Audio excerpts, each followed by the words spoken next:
The grand chamber of the Galactic Coalition stretched impossibly high, its crystalline walls refracting starlight in patterns that made human eyes water.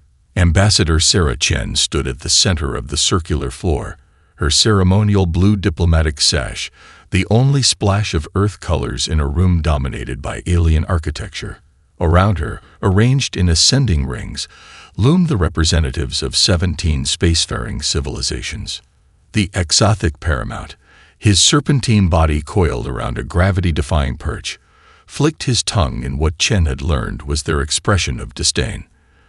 "The human delegation will observe proper protocol," he said, his universal translator failing to completely mask the hiss in his voice.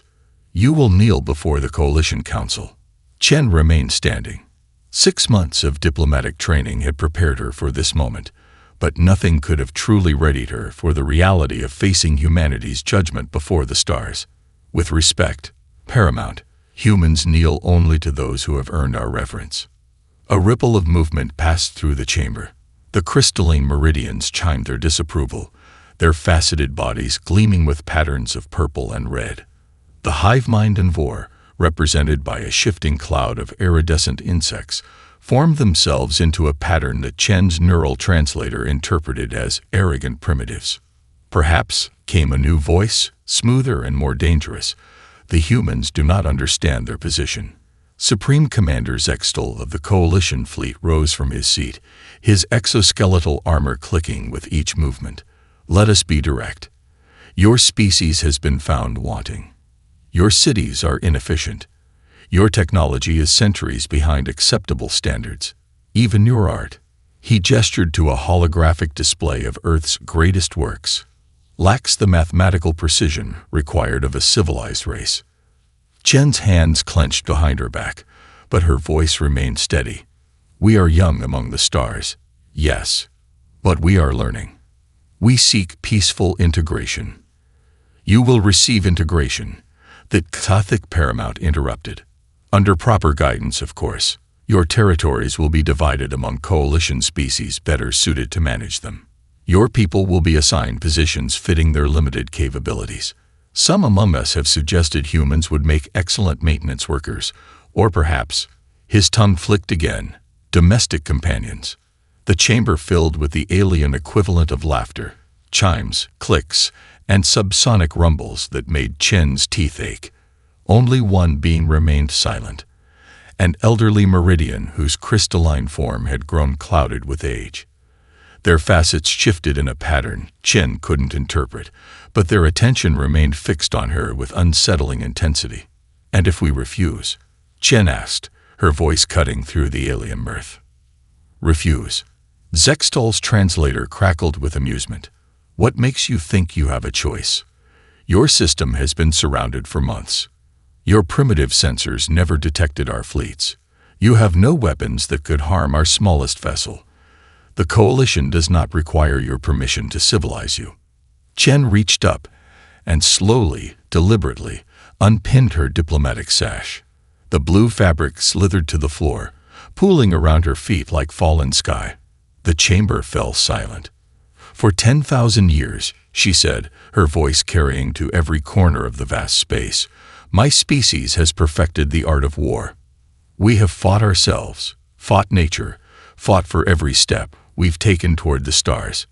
We've split atoms to power our cities and to burn our enemies to ash. We've decoded our own genome and engineered medicines and plagues. We've turned our planet's molten core into a power source and our atmospheric lightning into weapons." She took one step forward, and despite himself, Zextal leaned back. "We came here hoping to find friends among the stars. We came extending open hands of peace. But you mistake our desire for peace as weakness, our hope for cooperation as submission." Her eyes met each alien representative in turn. "You speak of civilizing us.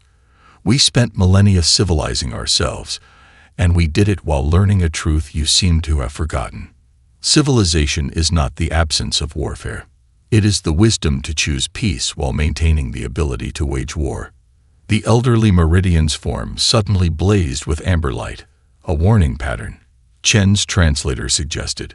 But she continued, So yes, we are young. We are still learning. But if you force our hand, Chen's voice hardened to steel, we shall bring battle.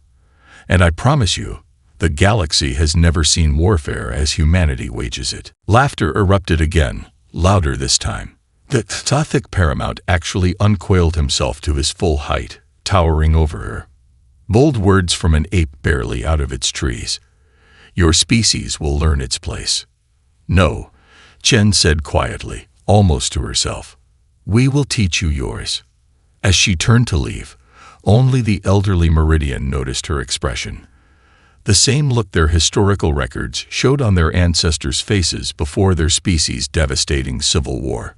The look of someone who had already calculated the cost of victory and found it acceptable.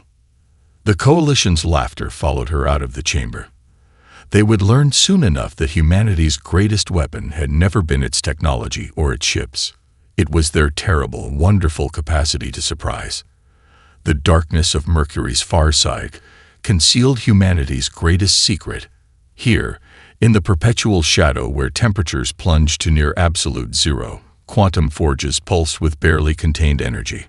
Admiral James Rodriguez walked through the cavernous facility carved into the planet's crust, his boots echoing against metal gratings as he made his final inspection. Status report, he commanded, his voice carrying the weight of 30 years in Earth's space forces. The holographic displays surrounding him flickered to life, casting his weathered face in an ethereal blue glow. Commander Sarah Walsh materialized beside him, her avatar precise down to the worry lines around her eyes. Project Fenris is at 97% completion.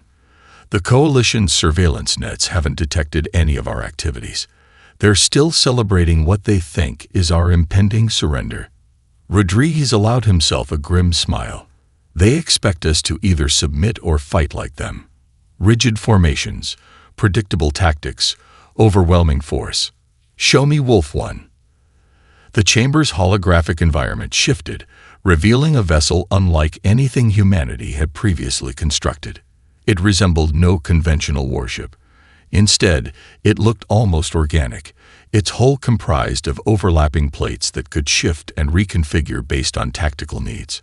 Solar collectors disguised as surface damage could unfurl like petals, while weapon ports remained hidden beneath what appeared to be structural weaknesses. Beautiful, Rodriguez whispered. How many? 300 Wolf-class vessels, sir. Small, fast, adaptable. Each one capable of appearing as debris, asteroidal material, or even mimicking Coalition ship signatures. But that's not what you're here to see. Walsh's avatar gestured, and the holographic display changed again. This is Fenris Prime. The image that appeared drew a sharp intake of breath from the Admiral. The vessel was massive, but that wasn't what made it extraordinary. Its entire structure was designed around a singular purpose: to harness and weaponize the solar wind itself. The Coalition thinks we're primitive because we don't use their quantum cascade weapons or their gravitational disruption fields, Walsh explained, pride evident in her voice. They never considered that we might approach space warfare differently. Fenris Prime doesn't just fight in space, it uses space itself as a weapon. Rodriguez walked around the hologram, studying the intricate systems that would allow the vessel to manipulate magnetic fields on a stellar scale. And the crew. That's the beauty of it, sir. They expect us to crew our ships like they do. Thousands of personnel in rigid hierarchies. Fenris Prime needs only 50 operators. The rest is handled by quantum AI systems that think more like wolves than warships. They hunt, they adapt, they learn. A lieutenant's avatar appeared, interrupting their inspection. Admiral, we're receiving a priority transmission from Ambassador Chen. Rodriguez nodded. Put her through. Chen's hologram materialized, still wearing the same outfit from her Coalition confrontation, minus the diplomatic sash. The Coalition took the bait. They're mobilizing their subjugation fleet exactly as predicted. How long until we're ready? 96 hours, Rodriguez replied. They still have no idea about Mercury base. None. Their arrogance is our greatest advantage. They've positioned their fleets at the system's edge, believing we can't detect them. They're preparing for a swift, overwhelming strike to civilize us." Chen's hologram smiled, but there was no warmth in it. They're so convinced of their superiority that they haven't bothered to study Earth's military history. If they had, they might have learned about wolves and how they hunt. Rodriguez turned back to the Fenris Prime hologram. The coalition evolved from apex predators and hive minds. They fight like creatures who never had to fear being prey. But humanity. He reached out, his hand passing through the holographic vessel. We remember being prey. We remember hiding in the dark, watching the great beasts, learning their weaknesses, and then we learned to hunt them. Time to remind the galaxy of that history, Chen said. I'll maintain the diplomatic charade. Keep them focused on our primitive attempts at negotiation while you finish preparations. After Chen's hologram faded, Walsh turned to Rodriguez. Sir, some of the crew are wondering, why wolves? Why name our greatest military project after Earth predators? Rodriguez walked to a viewport, staring out at the endless night of Mercury's dark side. Because wolves don't fight like lions or bears. They don't announce their presence or fight for dominance. They hunt in packs, attacking from multiple directions. They isolate their prey, wear it down, strike at weakness. And most importantly, he turned back to face her. Wolves understand that sometimes the smallest member of the pack is the one you should fear most. In the darkness above them, Fenris Prime's quantum forges pulsed with contained lightning, preparing to remind the galaxy why humans had survived becoming civilization's apex predator, not through overwhelming force, but through patience, cunning, and the terrible will to survive against any odds. The coalition had sneered at humanity's primitive nature. Soon, they would learn that nothing was more dangerous than a primitive creature that had learned to turn intelligence into a weapon. Supreme Commander Zextal stood on the bridge of the Coalition's flagship Inevitable Victory, his exoskeletal armor gleaming under the holographic displays that surrounded him. The subjugation fleet, 5,000 ships strong, held perfect formation as they approached the Kuiper Belt. Their geometric arrangement was a testament to Coalition might, a three-dimensional diamond of overwhelming firepower. Status of the primitive defenses, he asked, mandibles clicking with anticipation. His sensor officer, a meridian whose crystalline form sparkled with data patterns, chimed a response. No organized resistance detected. Supreme Commander, their orbital installations are maintaining routine operations. They appear to be ignoring our approach. Zextal's armor plates shifted in amusement. As expected, their ambassador Chen's bold words prove empty. Commence the civilizing protocol. Standard grid pattern. Full advance. Energy spike. The sensor officer's chimes turned discordant. Multiple signatures. Bearing. Impossible. They're coming from inside the asteroids. The void erupted. What had appeared to be dormant ice and rock fragments suddenly shed their outer layers. Hundreds of Wolf-class vessels, their hulls black as the space around them, emerged from hiding places that had concealed them for weeks. They moved like no ships Zextal had ever seen, their formations fluid and unpredictable. Maintain formation, he commanded as the bridge erupted in chaos. They are primitives. They cannot. The first volley didn't come from the front. Somehow, human vessels had already slipped behind the Coalition fleet. Their weapons weren't the expected fusion drives or mass accelerators. Instead, they fired what appeared to be controlled bursts of solar plasma, captured and compressed into devastating projectiles that ignored Coalition shields calibrated for conventional weapons. Impossible. Zextal's sensor officer crystalline surface cracked with stress patterns. They're using defensive formations that don't exist in any strategic database. There's no central command structure, no predictable pattern to target.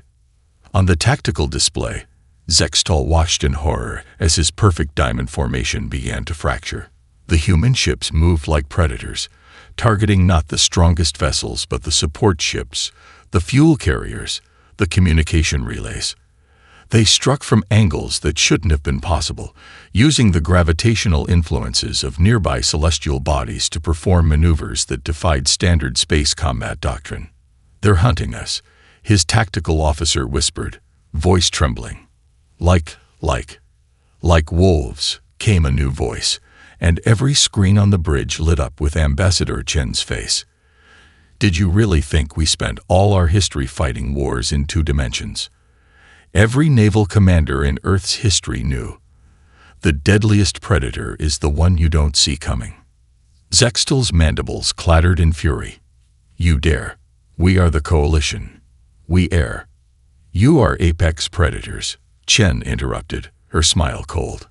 "But we remember being prey. We remember hiding in the dark, watching the great beasts, learning their weaknesses. And then we learned to hunt them." A new alarm screamed through the bridge. From the darkness of the outer system, something massive was approaching. Its signature was unlike anything their sensors had encountered. A vessel that seemed to bend the very fabric of space around it.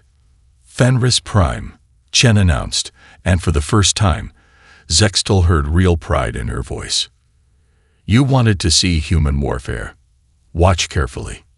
The massive vessel's hull opened like a blooming flower, revealing collectors that began to drink in the solar wind itself. The space around it distorted as magnetic fields powerful enough to redirect stellar material came online. "All ships, emergency retreat," Zextal commanded, but it was too late. Fenris Prime unleashed its power. The solar wind, the constant stream of charged particles flowing from the sun, became a weapon. Concentrated streams of plasma, guided by magnetic fields that humans shouldn't have been able to control, tore through the Coalition formation. Ships designed to withstand nuclear explosions found themselves being torn apart by the very substance of space itself. "You judged us primitive because we didn't match your expectations." Chen's voice was almost gentle now. "But that's humanity's greatest strength. We don't fight like you. We don't think like you. We take what we know, physics, nature, the very forces of space, and we turn them into advantages you never imagined."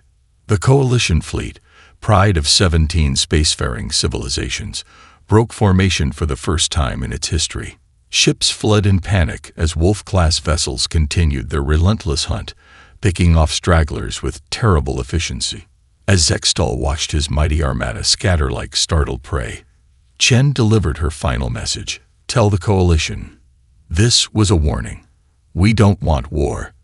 But if you force us to fight, we will show you why humanity's history of warfare makes us the most dangerous species you've ever encountered." The bridge of inevitable victory fell silent, broken only by the continuing alarms and the distant sound of human vessels hunting in the dark. Dr. Maya Patel stood before the holographic display in her laboratory deep within Europa's ice crust, watching as probability fields shifted and warped around her latest simulation. The room was cluttered with what the Coalition would consider impossible technology: quantum probability engines, dimensional fold calculators, and devices that defied conventional classification. "They're watching us again," her assistant, Dr. Marcus Chen, noted casually while adjusting a device that appeared to be bending light around itself.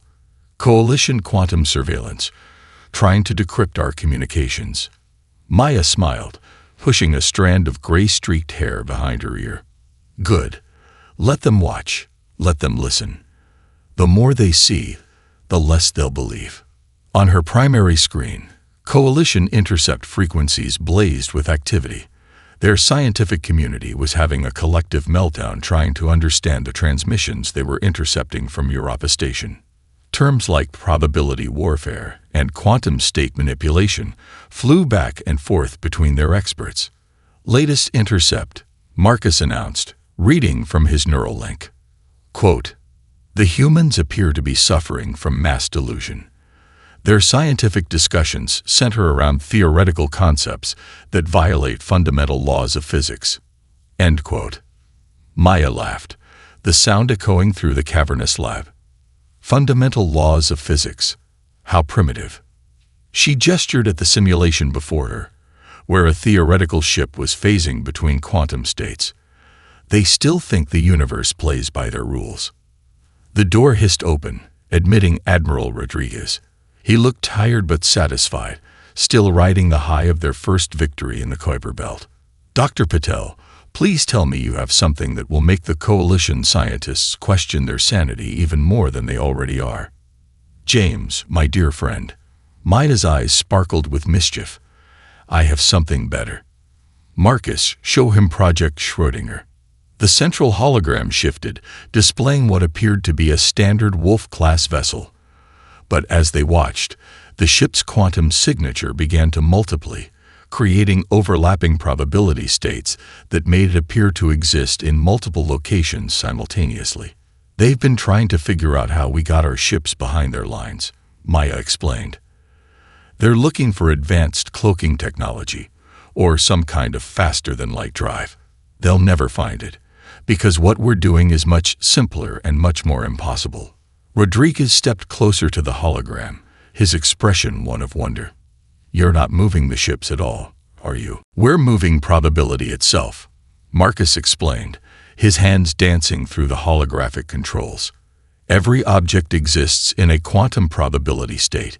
We've just figured out how to expand those probabilities. When we activate the system, each ship exists in multiple states simultaneously until observed. The Coalition can't track what they can't pin down to a single reality." Maya walked through the hologram, gesturing at the equations floating around it. "Their sensors show impossible readings because, by their understanding of physics, what we're doing is impossible. They're looking for ships using conventional spacetime parameters, while we're using ships that theoretically exist everywhere until they need to be somewhere specific." "And this is safe?" Rodriguez asked, though his tone suggested he already knew the answer. "Safe." Maya's laugh had an edge to it now. "We're bending probability itself, James. There's no such thing as safe. But we've done something better. We've made it controllable. Mostly. Usually, the side effects are minimal." As if on cue, a small section of the lab briefly ceased to exist before popping back into reality. Nobody seemed particularly concerned. "The Coalition thinks we're madmen," Marcus said, adjusting his calculations. "They intercept our communications about quantum probability manipulation and dimensional folding, and they dismiss it as the ravings of a primitive species trying to sound advanced. By the time they realize we're not theorizing, but actually doing it." "Too late," Maya finished. She brought up another simulation, this one showing Coalition ships trying to target vessels that refuse to exist in any single location. "We're not just fighting them with technology, we're fighting them with concepts their rigid minds can't accept. Every time they think they've figured out our capabilities, we show them something that shouldn't be possible." Rodriguez watched the simulation play out, showing Coalition weapons passing harmlessly through probability shadows, while the real ships appeared exactly where they needed to be. "How soon can we deploy this?" "That's the beautiful part," Maya said, her smile turning predatory. "We already have. Where do you think half your wolf pack disappeared to during the Kuiper Belt battle? Those weren't clever tactical maneuvers you were seeing. Those ships were literally everywhere they could possibly be, until they needed to be somewhere specific." She turned to face the Admiral, her expression serious for the first time. "The Coalition is about to learn the hardest lesson any scientific mind can face. Just because something is impossible doesn't mean we can't do it." Behind her, the lab continued its quiet work of redefining what reality would permit, while somewhere in Coalition space, their greatest scientific minds stared at sensor readings that told them humans had somehow learned to weaponize impossibility itself.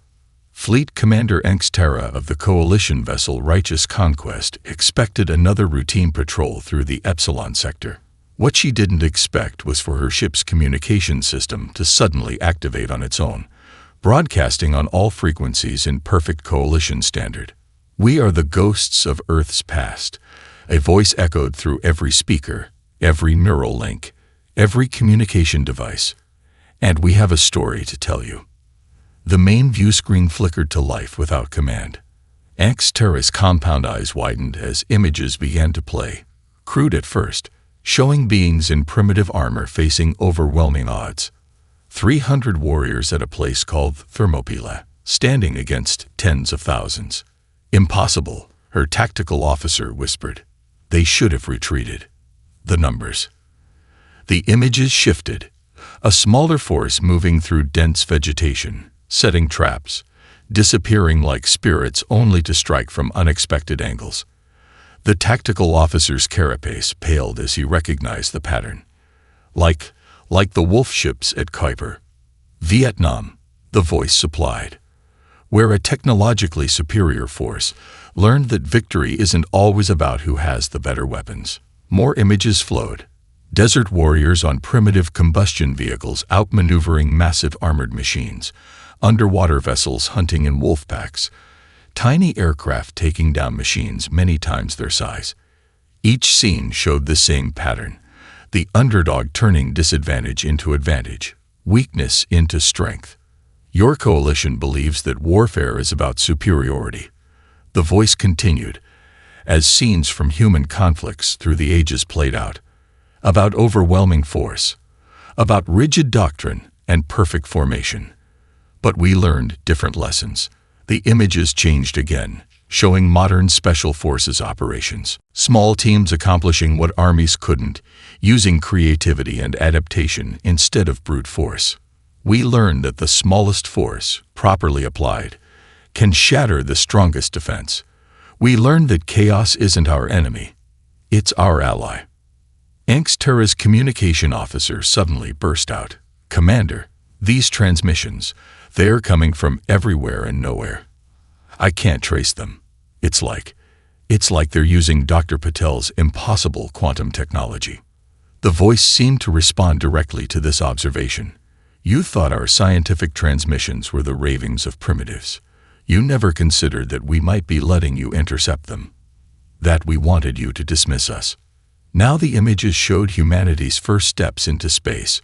Not the sanitized version they'd presented to the coalition, but the real one, filled with failures, disasters, and losses, yet marked by an unstoppable drive to continue, to adapt, to overcome. Every defeat taught us. Every failure made us stronger. When our ships exploded, we built better ones. When our calculations proved wrong, we revised our understanding of physics itself. We didn't just persist, we evolved. Across coalition space, on thousands of ships and stations, the same transmission played. Some tried to block it, only to find it shifting frequencies, finding new paths, behaving less like a transmission and more like a force of nature. You see rigid formation. We see predictable targets. You see scientific impossibility. We see challenges to overcome. You see primitive warriors. We see millennia of battle-tested innovation. The final sequence began playing. Footage from the Kuiper Belt battle, but from angles that shouldn't have existed. It showed coalition ships, mighty and precise, being undone by vessels that refused to fight according to any recognizable doctrine. Look closely, the voice commanded, as wolf ships danced through coalition formations, striking from quantum probability shadows. This isn't just warfare. This is evolution. This is adaptation. This is humanity showing you what 10,000 years of conflict has taught us. Terra watched, mandibles trembling, as Fenris Prime appeared in the footage, bending space itself to its will. We could have shown you this from the beginning. We could have demonstrated our true capabilities when we first met. But you needed to learn what every force that has ever underestimated humanity has learned. Our greatest weapon isn't our technology, or our ships, or even our willingness to fight. The transmission began to fade, but its final words burned themselves into the memory of every coalition being who heard them. Our greatest weapon is your certainty that you know what we're capable of. By the time you realize how wrong you are, we've already won. As the transmission ended, Terra looked out at the seemingly empty space around her ship. For the first time in her career, she found herself wondering, what was really out there in the void? How many human vessels were watching from quantum probability states? How many weapons had they developed that the Coalition had dismissed as impossible? For the first time since the conflict began, the Coalition forces faced an enemy they couldn't quantify, couldn't predict, and couldn't understand. And in the darkness between the stars, wolf ships continued their patient hunt, carrying with them 10,000 years of warfare's most important lesson. The most dangerous enemy is the one you don't believe can hurt you until it's too late. High Strategos Karthix of the Corvidate Expeditionary Force stood before his ship's quantum mirror, preening his iridescent feathers as he reviewed the latest Coalition battle footage. His species had evolved from avian predators, but unlike the other Coalition races, they had never forgotten their origins as both hunter and hunted. "Play it again," he commanded, his curved beak clicking thoughtfully. "Focus on Wolfpack Delta's attack pattern." The holographic display showed human vessels moving in what appeared to be chaos, until you looked closer. Karthix's golden eyes narrowed as he spotted what the Coalition military command had missed. The wolves were herding their prey. "Magnificent," he whispered. "They're not just fighting. They're hunting." His executive officer, Wing Commander Rixexa, ruffled her feathers in concern. "Sir, sharing these observations with the Coalition would be expected of us." "Expected," Karthix agreed, "but not wise." He gestured at the display with one taloned hand. "Look at their movements. Remember our own history before we joined the Coalition, when we were still learning to strike from above, to use the sun's glare as cover. The Battle of Crimson Skies," Rixexa said softly. "When our ancestors defeated a technologically superior invasion force by refusing to fight as expected. And now we found another species that understands." Karthix manipulated the display, overlaying ancient Corvidae battle formations with the Wolfpack's movements. The patterns matched with an elegance that made his heart race. "They fight like we once did, before the Coalition taught us to be civilized." A priority alert chimed through the bridge. "Sir," his communication officer called, "we're receiving a transmission. It's using old Corvidae battle frequencies. Frequencies that haven't been used since before our Coalition membership." Karthix felt his crest rise in surprise. "Source: a human vessel, sir. Small, probably a wolf class. They're requesting private communication using." The officer's feathers flattened in shock, using the Honor Among Hunters protocol. The bridge fell silent. That protocol hadn't been used in generations, a way for worthy adversaries to speak directly, warrior to warrior, without political interference. "Accept," Karthix commanded, ignoring Rixex's worried chirp. "Private channel to my quarters." Moments later, he stood before a holographic projection of a human female, Ambassador Chen, he realized with surprise. She wore no diplomatic sash now, instead dressed in what he recognized as human military formal wear. High Strategos, she greeted him in perfect Corvidae battle speak, the harsh clicks and whistles sounding strange from her human vocal cords. "We observed your ships during the Kuiper Belt engagement. You held position but never fired. You noticed. It wasn't a question." "We notice everything," Chen replied, "including how your tactical officers studied our movements. Not with confusion like the others, but with recognition." Karthix spread his wings slightly, a gesture of respect among his kind. "You fight as we once did, before the Coalition taught us to be predictable. Your wolf ships move like our ancient sky hunters." "We studied your history," Chen said. "Not the sanitized Coalition versions, but the real records. Your people were magnificent before they forced you into their rigid patterns. You understood something the Coalition never has, that true strength lies in adaptation, not domination. And now you offer us a choice." Karthix clicked softly.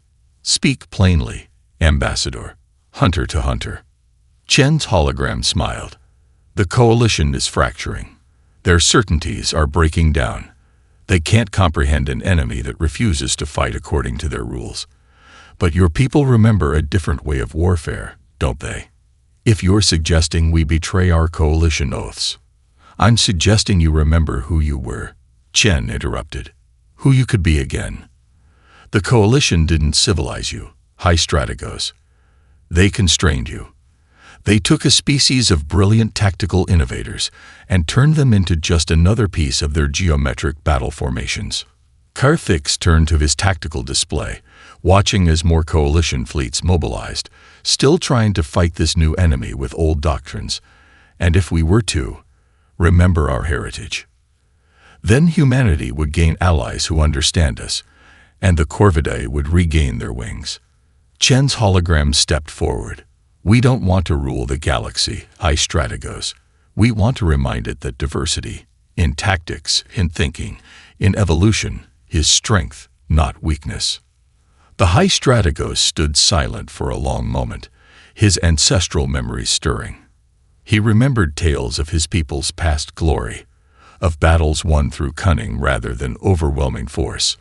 Looking at the human ambassador, he saw not a primitive species, but one that had managed to retain what his people had lost: the freedom to evolve, to adapt, to surprise. The coalition, he said finally, has forgotten that before we were civilized, we were magnificent. His beak clicked in what humans might have recognized as a smile.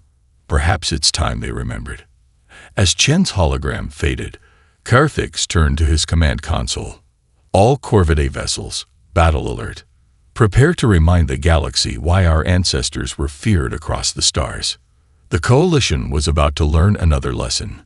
Sometimes, the most dangerous enemy is the one you thought you had already tamed. Supreme Commander Zextal stood on the bridge of his new flagship, Unstoppable Vengeance, as the largest coalition fleet ever assembled prepared for their final assault on Sol. 10,000 ships strong, they had drawn forces from every coalition species that remained loyal. Even the Corvidae's betrayal wouldn't matter against such overwhelming force. The humans have grown overconfident, he announced to his command staff. They believe their wolf ships and quantum trickery make them invincible. Today, we remind them what real civilization looks like. The fleet emerged from faster-than-light travel at the edge of the Sol system. Immediate sensor readings showed nothing. No defense fleet, no wolf ships, not even civilian traffic. Supreme Commander, his sensor officer reported, confusion evident in his crystalline chimes. The system appears abandoned. Impossible. Zextal's mandibles clicked in agitation. Full sensor sweep. They must be hiding in their quantum probability states. Sir, the tactical officer's carapace paled. Energy spike from the sun. The star itself seemed to shudder. Massive solar flares erupted, but they moved wrong, twisting and turning against the laws of physics. The humans had turned their entire star into a weapon. Fenris Prime, Zextal growled. Where? He never finished the question. The massive vessel appeared from nowhere, riding the solar winds like an ancient sea goddess. But it wasn't alone. The entire solar system was awakening. Mining platforms around Mercury transformed, revealing weapon ports built into their structural frames. Venus's atmospheric processors began spewing precisely controlled streams of superheated plasma. The asteroid belt itself came alive as thousands of automated platforms, disguised as mining equipment, activated their weapons. They've weaponized their entire system. The tactical officer whispered in horror. Everything we dismissed as primitive industrial infrastructure. Ambassador Chen's face appeared on every screen, her expression almost pitying. Did you really think we'd only build weapons? Humanity's greatest strength isn't our military technology. It's our ability to turn anything into an advantage. The solar wind itself became a weapon under Fenris Prime's control. Streams of charged particles, accelerated to near-light speed, began tearing through the coalition formation. Ships designed to withstand nuclear bombardment found themselves being shredded by the very substance of space. Launch all fighters, Zextal commanded. Push through their defenses. Coalition strike craft poured from their carriers and flew straight into humanity's next surprise. The space around Earth rippled as hidden gravitational generators activated. Thousands of pieces of orbital debris, carefully positioned over months, became a lethal field of hypervelocity projectiles. You attacked us believing we were primitive, Chen continued as chaos erupted across space. You never asked yourselves why a primitive species would have so much industrial equipment scattered across their system. Why we needed so many mining platforms, so many atmospheric processors, so many gravitational stabilizers. From Jupiter's moons, electromagnetic pulse weapons disguised as research stations opened fire. From Saturn's rings, stealth platforms launched swarms of autonomous drones. Even Pluto's small research base revealed itself to be a control center for quantum disruption fields. Impossible. Zextal's tactical officers screamed. Their industrial infrastructure. It's all dual purpose. No, Chen corrected. It's all purpose. Every piece of technology we built, we designed to serve multiple functions. Our mining lasers are weapons. Our atmospheric processors are plasma cannons. Our gravitational stabilizers are ship killers. Humanity has spent its entire history learning to adapt, to repurpose, to survive. The Coalition fleet's perfect formation dissolved into chaos. Ships trying to retreat found their faster-than-light drives disrupted by quantum fields. Those attempting to push forward faced an entire star system turned into an interlocking defense grid. And then the wolf ships appeared. They came from everywhere at once, quantum probability states collapsing to reveal hundreds of vessels already in perfect attack position. They struck from impossible angles, their attacks coordinated with the system-wide defenses in a deadly symphony of destruction. You believed that civilization meant standardization. Chen's voice was almost gentle now. That progress meant following the same path you did. But humanity's strength has always been our ability to find new paths, to turn disadvantage into advantage, to see possibility where others see primitiveness. Zextal watched in horror as his mighty fleet was systematically torn apart by an enemy that had turned an entire star system into a weapon. In his final moments, as unstoppable vengeance broke apart under the combined assault of solar wind, repurposed mining lasers, and wolf ship attacks, he finally understood. The humans hadn't built a defense fleet. They'd built something far more dangerous. They'd built a civilization that could turn everything into a defense. They hadn't just prepared for war. They'd evolved beyond the very concept of dedicated military technology. The stars themselves had become their weapons, and the Coalition had never stood a chance. 1 year after the Battle of Sol, Ambassador Sarah Chen stood once again in the grand chamber of the reformed Galactic Council. The crystalline walls no longer seemed imposing. They had been redesigned with human assistance to create harmonious patterns that celebrated the diversity of all species. Where once ascending rings had emphasized hierarchy, now the chamber was arranged in a spiral that encouraged collaboration. The Xothic paramount was gone, replaced by a younger leader who had seen the folly of rigid thinking. The new paramount's tongue flicked not in disdain, but in thoughtful consideration as Chen presented humanity's latest proposal. You wish to establish a learning center? The paramount asked. The Solar Defense Academy, Chen confirmed, gesturing to the holographic display. The image showed Mercury Base, once a secret shipyard, now transformed into something unprecedented. A facility where species from across the galaxy could learn not just human warfare, but human adaptation. High Strategos Carthix, now representing the independent Corvida systems, spread his wings in approval. My people have already benefited from human instruction. We've rediscovered ways of thinking that the Coalition made us forget. The chamber hummed with discussion. The Coalition's collapse had reshaped galactic politics, but not in the way anyone had expected. Humanity, despite their total victory, had not claimed dominion. Instead, they had begun teaching. Show them. Chen nodded to Admiral Rodriguez, who now wore the insignia of the Academy's first commandant. The holographic display shifted, showing training sessions already underway. Corvidae pilots learned alongside Meridian strategists and even former Coalition commanders. They studied not just tactics, but philosophy, the human art of turning weakness into strength, of finding advantage in apparent disadvantage. We never wanted to rule, Chen explained, her voice carrying to every corner of the chamber. We wanted to remind the galaxy of something it had forgotten. True strength doesn't come from overwhelming force or technological superiority. It comes from adaptation, from diversity, from the willingness to evolve. Dr. Maya Patel's image appeared next, showing her laboratory where scientists from a dozen species now work together, combining human creativity with alien perspectives to push the boundaries of possibility.